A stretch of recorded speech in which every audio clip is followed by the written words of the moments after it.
and welcome to this week's episode of War Games Geek. This week I'm on part 2 of my Roman Gladiators series of videos, and this week I'm painting a Murmillo that was a type of gladiator during the Roman Imperial Age. So what I've done here so far is I've undercoated this figure with a spray of Barbarian Flesh Primer from the Army Painter range, and then the next thing I'm doing is I'm going to go straight in and start painting in the helmet, and for that I'm using weapon bronze. So the Latin name for this helmet is called a Cassis Christa, which is a large helmet with either a plume, crest or horsehair, usually made of bronze, hence the weapon bronze, with an ornate grille face visor, usually based on the broad-rimmed Greek Boeotian helmets. So that's the helmet that this guy's wearing. Now, the Murmillo replaced a different type of gladiator called a Gallus, which was named after the warriors of Gaul.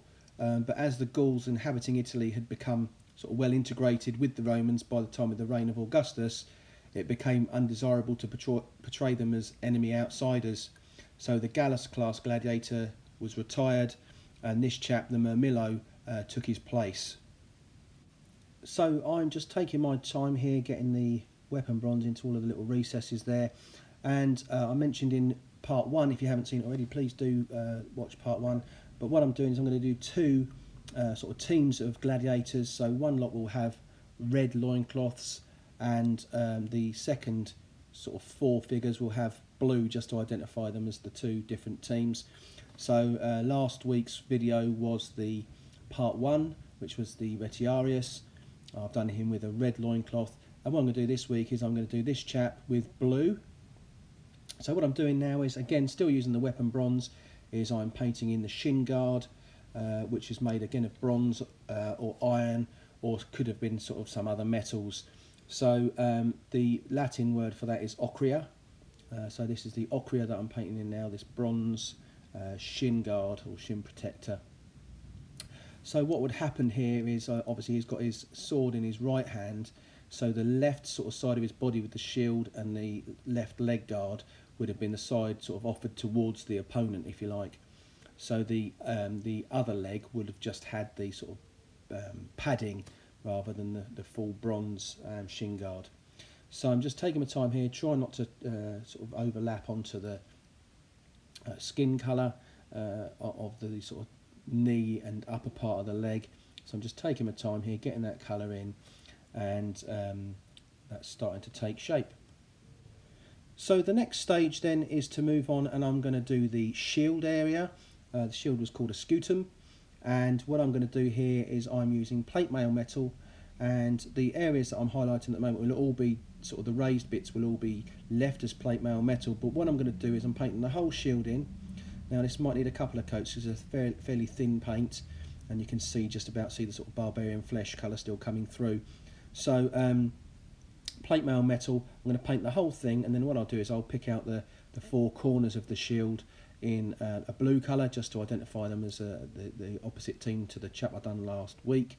Painting the back of the shield as well, again in the plate mail metal, and so just taking my time, just making sure I give it a good coating of the plate mail metal.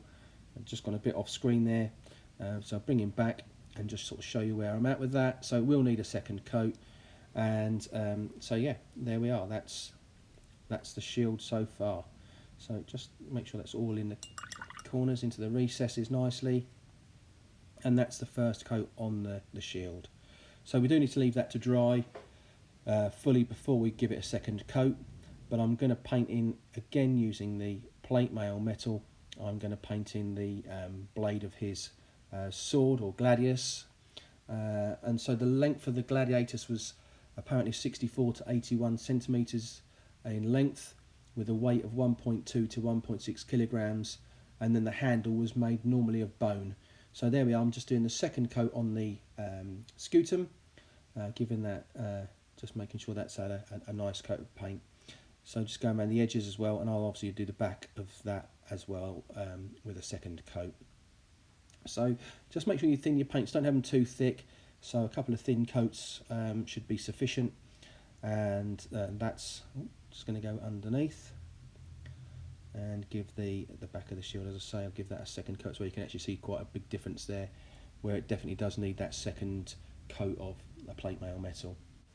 And then we just need to finish off the back of the shield there, just that little corner needs to be done. Sorry about my hand being in the way, just trying to get that bit done. And just turn the figure upside down just so I can get underneath properly. So that's the rest of the shield now finished. So let's move that on and show you that.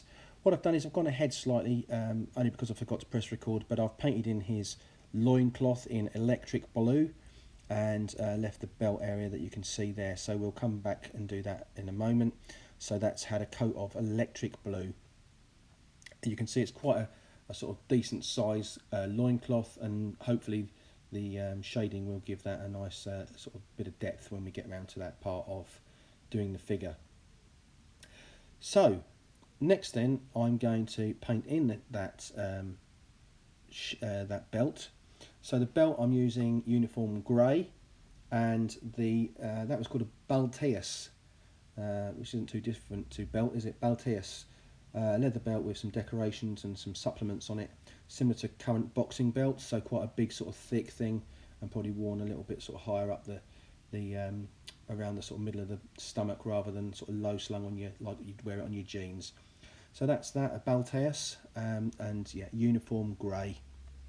Just be careful here, try not to make any mistakes if you can help it, but as I say, you can go over and redo any of that electric blue if you need to. So just taking my time in the sides and the sort of more difficult areas that are sort of a bit more difficult to reach, so between the arm and the body there, and just bring it around the back, and just yeah, starting to look good. So he's taking shape. So that's the belt pretty much done. I'm just going to have a look and make sure I've not missed anything, any parts there that need to be touched up. I can do that, and then I'm going to move on. I've just noticed a tiny bit there that needs to be done, so just going to dab that on there, excuse fingers. And there we are. So that is now the belt now done. So that should look rather nice, contrasting against the colour of the tunic, loincloth once we get that shading done. So now I'm going in, and what I mentioned before is, again, I'm using the electric blue, and I'm just picking up those four corners of the shield, those sort of recessed areas, and just going to make those sort of into that blue colour. So this is one of the first figure for my blue team of gladiators. So I'm hoping it won't sort of notice too much, but it will be nice to have sort of two teams of four, and with the same units on each team.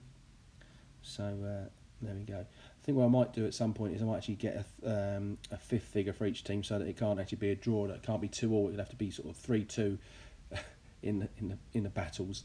So there we go. So I'm just taking my time, try not to go over the edges. Oh, a little bit there, so I have to touch that up. Spoke too soon. And just getting that scutum looking really smart.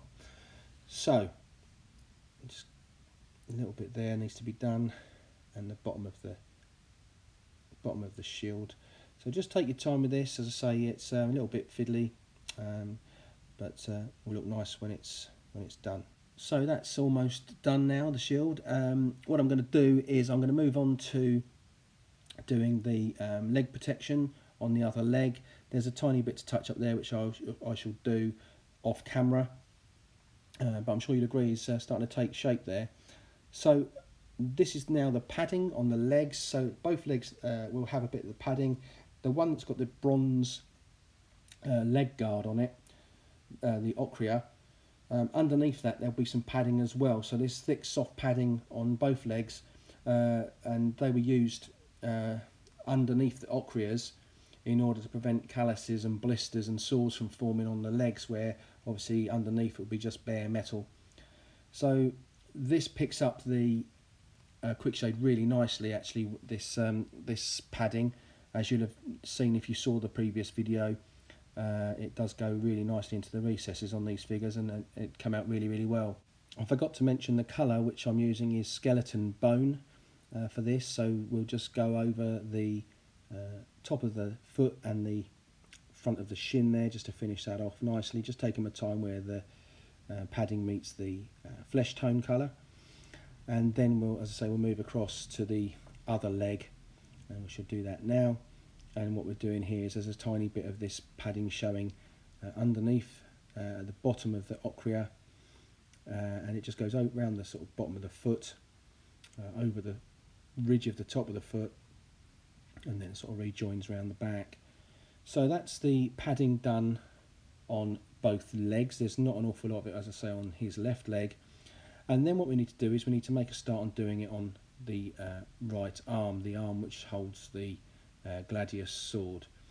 So there's a couple of colours that are involved in this, but what I'm going to do is first of all I'm going to paint it all in using the skeleton bone colour.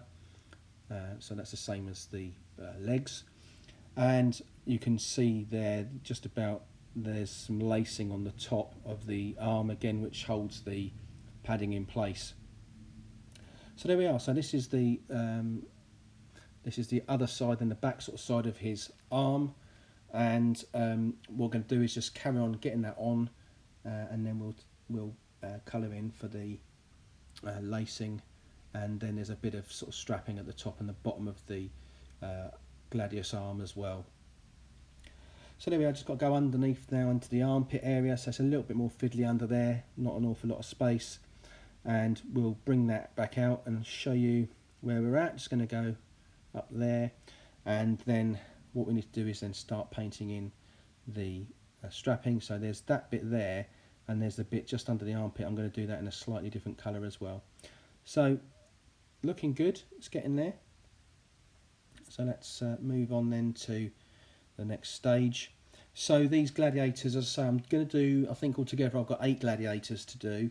I've got some wild animals as well. I've got a lion and a bear at the moment to paint, and I've picked up the ludus as well. So a bit too much paint on the brush there. I've got the ludus as well from Sarissa Precision, so those have all got to be put together, and then we're going to see if we can get a little game going. I'm now using leather brown, and that goes around the sort of bottom wrist strap, which is the sort of bottom bit of this bandaging. It also goes around the top bit of bandaging. I'm going to use it for the lacing on the side of the arm, and also for the strapping that goes across the chest and the back that holds that bandaging in place, or padding. I keep calling it bandaging, it's padding. It's not bandaging, it's not been cut yet, but probably won't be long. So here we go, and we're going to go into the onto that sort of top strap that holds the padding in place, and it comes round and under the armpit there as well. I've just moved the head slightly so you can see that all finished. And then what I'm doing is, now the handles of these gladius swords was made of bone. I've used skeleton bone already for the padding, so what I'm using here is desert yellow for the handle, so not too dissimilar, and just gives it a little bit of added colour. So you can see there where it's holding on to the sword, the padding comes underneath and goes over the hand to protect the knuckles, and then I'm going around the back of the gladius handle of the sword, and then we're pretty much ready for dipping. So I'm just going to make sure I've covered everything. I can't see anything there that I've missed. So let's, yeah, that's all looking good. I'm pleased with how he's looking, and what I'm going to do next then is I'm going to give him a coat of shade. I've just realised I've not done the lacing on the arm of the padding, so let's take my time and just fill those lace areas in. They're quite small, so use a very sort of fine detailed brush, and don't put too much paint on, otherwise you end up on that padding. So just take your time.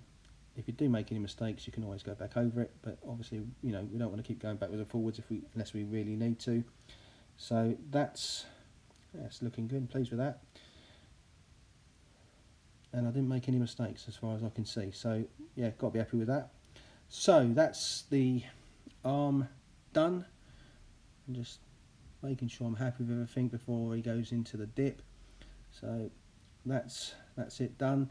Now what happens next is he goes for a swim. I'm actually going to brush it on. I'm finding it a little easier to brush them onto these figures. So that's it, he's dry, he's done, he's ready. Make sure that it is dry before you do the dipping, which I've now done, as you can see, and all of that has gone into all those recesses, into that padding. That looks great. I'm really pleased with that. It looks good around the belt area and all those joins. The helmet looks really good. So that's it. I've put a little bit of a base on him, started the base. And then what I'll do is I'll finish off the base and show you what it looks like. And here we have one completed Murmillo Gladiator. I hope you've enjoyed the video, found it useful, informative. Please do like, subscribe and share. And as always, thanks for watching.